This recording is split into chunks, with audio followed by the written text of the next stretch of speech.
Hello, I'm Jashikins, and this is a mini review that is not intended for kids.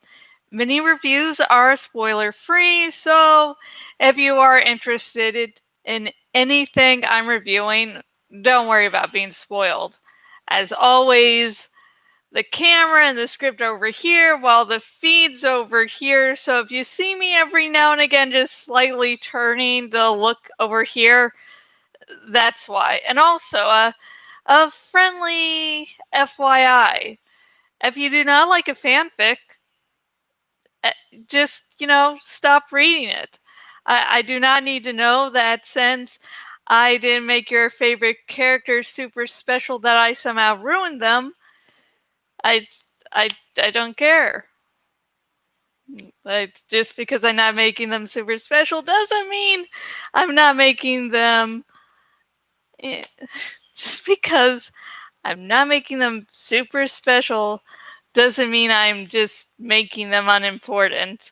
So, don't. Just when you're feeling that way, just go, you know what? I really don't like this fanfic. And if the tags show that you would not like that fanfic, don't read the fanfic because you won't like the fanfic. So let's actually get reviewing this published work.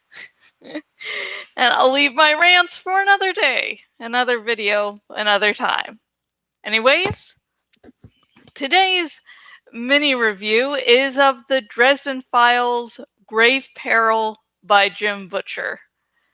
The ghosts in Chicago are being very active up to the point Harry Dresden enlists Micheal Carpenter to help him fight them. Harry soon finds out that someone is stirring up the ghost for a reason. If he doesn't find out who is doing so and why, himself and those he cares about could die. Micheal Carpenter is extremely religious and is a soldier for God. His sword has one of the nails that was used to crucify Jesus. And I probably skewer the name, so I'm just going to call it his sword for now. Maybe probably in a future mini review of the series, I'll name it. Fun times. How his attitude contrasts with Harry's is endlessly amusing. He is a very serious man, while Harry is, well, Harry.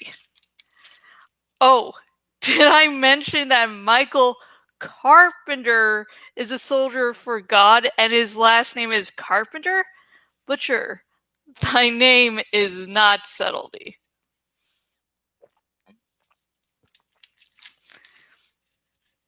This book in the series is much better than the last one. Murphy is actually a likable character in this book, though sadly there isn't enough of her in it.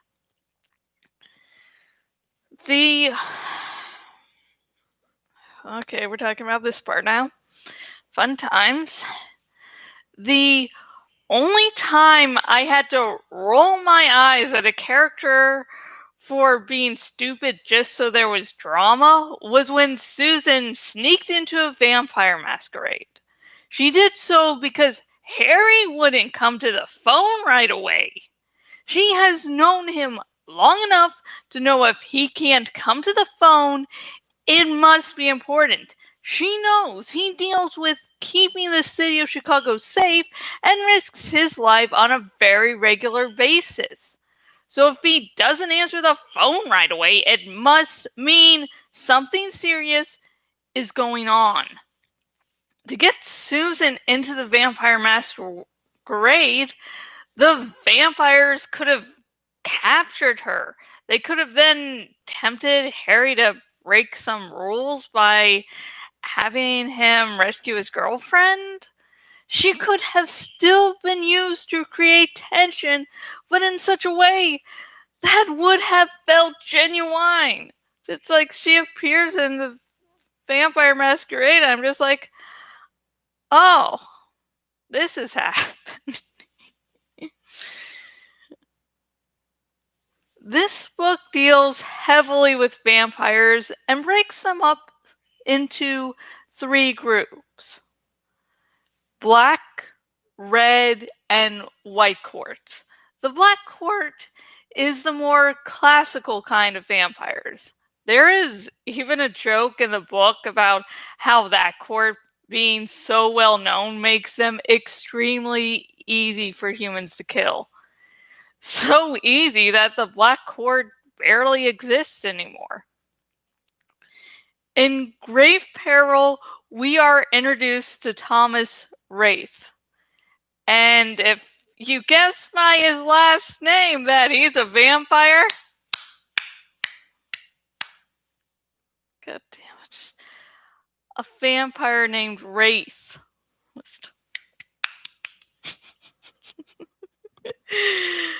From the moment he first appeared, I was in love with him. Not just because of his good looks, so good that Harry gave up being straight for a few minutes. I mean, seriously, just how he describes Thomas the first time they meet is very similar to how he describes women.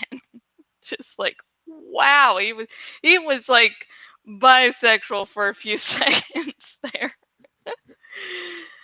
But because of his sense of humor, Thomas is well aware that he's only at the vampire masquerade as a middle finger to Bianca.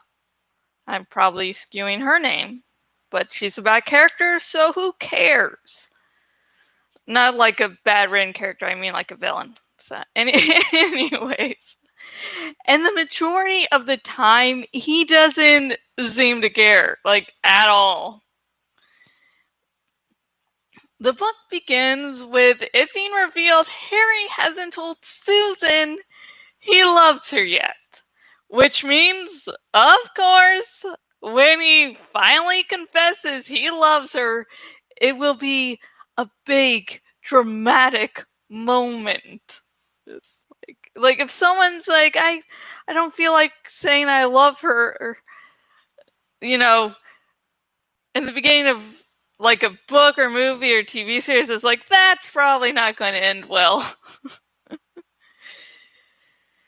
Who is stirring up the ghosts is a good mystery to follow. The answer, of course, is very obvious in hindsight. Or maybe I just can't figure out mysteries well.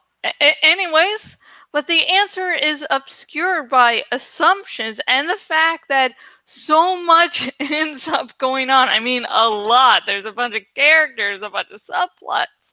There are so many subplots that it's difficult to connect them all before the end. It's like, here's this character, but how does that character connect to this character? And oh my god. I would recommend Grave Peril to fans of the Dresden Files and lovers of urban fantasy mysteries. And I feel like vampires and like a good mix of vampires, this one might be up your alley.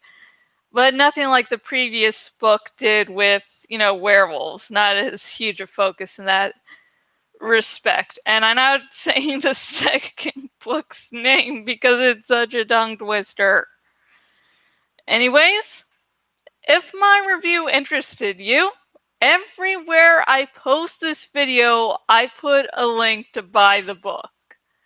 And if you want to help me out, consider liking, commenting, and subscribing to this YouTube channel. I put out mini reviews as well as full-length reviews, and I'm going to be doing mini reviews of all the Dresden books out so far. I doubt by the time Battlegrounds comes out, which will be the latest book coming out, I'll have caught up to it. I'm not sure. Anyways, I'm going to have to turn over here to, end this live stream. And no one has replied in the, the little chat thing here.